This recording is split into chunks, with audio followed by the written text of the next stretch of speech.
भक्त प्रहलाद वैष्णववाद के प्रमुख माने गए हैं। आप महान विष्णु भक्त माने गए हैं। वैष्णव संप्रदाय के वैष्णव पथ पर चलने वाले महान भक्त के रूप में सदैव से ही भक्त प्रहलाद को जाना जाता है, माना जाता है। भक्त प्रहलाद का वर्णन भागवत पुराण, विष्णु पुराण और योग वशिष्ठ कूर्म पुराण और वामन पुराण में देखने को मिलता है। इनकी माता का नाम कयाधु था। कयाधु माँ ने जब प्रहलाद का जन्म होने वाला होता है, तब वो गर्भावस्था में होते हैं, उसी समय हिरण्यकश्यपु जो आतताई और बहुत ही आत्ममुग्धता से शिकार व्यक्ति था, जो राजा था, उसके मुख से बुद्धिमानी पूर्वक, चतुराई पूर्वक श्रीहरि विष्णु का नाम जपवा लेती हैं कयाधु माँ। तो कयाधु माँ के सत्प्रयास का परिणाम हो जाता है कि उनकी जो होने वाली संतान होती है, जो बाद में प्रहलाद के रूप में जानी जाती है, वह संतान विष्णु भगवान की भक्त निकलती है और विष्णु भगवान की अनन्य भक्ति से आप्लावित, समाहित और आच्छादित होकर यह बालक पूरे जगत में अपने नाम को रोशन करता है। भक्त प्रहलाद के भाई बहन थे सहलहाद, अनुलाद, सीबी और बास्कल। ये भाई बहन माने गए हैं। उनके जीवन साथी इनके धृति रही हैं और इनके जो बच्चे हैं उनका नाम रहा है विरोचन, कुंभ और निकुंभ। ये भक्त प्रहलाद की संतानें के रूप में जानी जाती हैं। इसे संत बालक के रूप में जाना जाता है। भक्त प्रहलाद बचपन से ही प्रतिभाशाली, अनन्य ईश्वर भक्ति से आप्लावित और अनन्य विष्णु भक्ति से आच्छादित रहे हैं। भक्त प्रहलाद के बारे में यह मान्यता है कि ओम नमो भगवते वासुदेवाय, जो द्वादश अक्षर का मंत्र है, जो श्रीहरि विष्णु की प्रार्थना, पूजा और उपासना का वैशिष्ट मंत्र माना गया है, इस मंत्र को जाकर बाल्यावस्था में ही 5 वर्ष से भी कम उम्र की आयु में वन में जाकर इन्होंने इस मंत्र को सिद्ध किया और इसमें सिद्धत्व प्राप्त की। भक्त प्रहलाद जन्म से ही, क्योंकि माँ कयाधु के संस्कार उनमें थे, तो कयाधु के उत्तम संस्कार के कारण भक्त प्रहलाद नारायण, माधव अथवा लक्ष्मी नारायण भगवान के भक्त निकलते हैं। यह बात हिरण्यकश्यपु जो उनके पिता थे उन्हें बहुत खलती थी।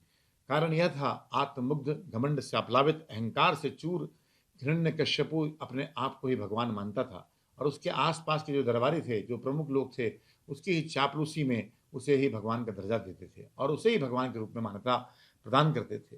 भक्त प्रहलाद विष्णु के रूप में पूजा करता है। यह बात जब हिरण्यकश्यपु को अर्थात उसके पिता को पता चलती है तो वह बहुत ही क्रोधित होता है और भक्त प्रहलाद यानी अपने ही बेटे को मारने के लिए षड्यंत्र करता है और उसे प्रयास करता है कि वह भगवान विष्णु के मार्ग से विमुख हो जाए और हिरण्यकश्यपु को ही भगवान मानकर पूजने लगे। परंतु सत्य, धर्म और नीति के प्रतीक भक्त प्रहलाद विष्णु भक्ति पर अडिग रहते हैं और तरह तरह के दबाव, प्रलोभन और अनेक तरह के अत्याचार करने के बावजूद उन्हें पूर्ण रूप से संयम और सहिष्णुता के साथ सहते हुए भक्त प्रहलाद विष्णु भक्ति के मार्ग पर आगे बढ़ते हैं और एक समय छल के रूप में अपनी होलिका नामक जो बहन होती है, जिन्हें यह आशीर्वाद प्राप्त होता है कि वह अग्नि में कभी भी जलेगी नहीं। उसे एक विशिष्ट आशीर्वाद होता है कि वह विशिष्ट कपड़ों को पहन करके, विशिष्ट वस्त्र को धारण करके जब अग्नि में बैठेगी तब वह अग्नि में नहीं जलेगी, अपितु जो उसके साथ होगा वह जल जाएगा। तो छल, कपट और धोखे से भक्त प्रहलाद को हिरण्यकश्यपु अपनी बहन के साथ अग्नि संस्कार में होलिका दहन में बिठा देते हैं। परंतु बारे भगवान विष्णु के पथ पर चलने वाले भक्त प्रहलाद की रक्षा के लिए स्वयं भगवान विष्णु, श्री विष्णु आते हैं और प्रहलाद की जान को पूरे सकुशल उस अग्नि संस्कार से, उस अग्नि दहन से बचा ले जाते हैं और होलिका जो नाम की जो उनकी बहन होती है, उस होलिका का जो है वह अग्नि में भस्माभूत हो जाती है, उसका दहन हो जाता है और अग्नि में समाहित हो जाती है, पूरी तरह से नष्ट हो जाती है, छिन्न भिन्न हो जाती है। और भगवान भक्त वत्सल माधव की कृपा से, नारायण की कृपा से, भगवान श्री लक्ष्मी नारायण अर्थात विष्णु की कृपा से भक्त वत्सल प्रहलाद को एक खरोंच भी अग्नि की नहीं आ पाती है। तब से ही यह लगातार सनातन परंपरा में होलिका दहन का पर्व मनाया जाता रहा है। इस पर्व में असत्य पर सत्य की जीत, अधर्म पर धर्म की जीत, अनीति पर नीति की जीत और भगवान की भक्ति की विजय का यह पर्व माना गया है।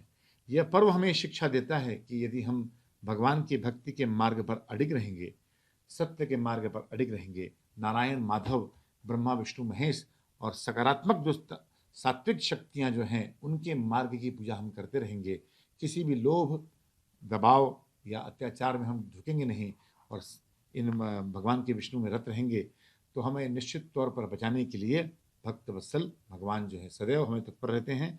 तो भक्तों की रक्षा के लिए, धर्म प्रेमियों की रक्षा के लिए, जो धर्म के मार्ग पर चलने वाले सात्विक लोग हैं, सदाचार के मार्ग पर चलने वाले लोग हैं, ईमानदारी के मार्ग पर चलने वाले जो भी धर्म प्रेमी बंधु हैं, उन सभी की रक्षा के लिए भगवान हर समय मौजूद रहते हैं।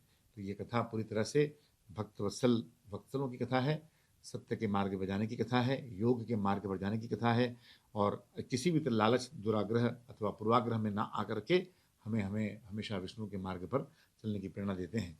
तो यह एक भक्त प्रहलाद जो है, बाल्यावस्था से ही हमें ये शिक्षा मिलती है कि बाल्यावस्था से ही बच्चों को स्वाभाविक तौर पर हमें धर्म के मार्ग पर, योग के मार्ग पर चलने के लिए प्रेरित करना चाहिए। बहुत धन्यवाद।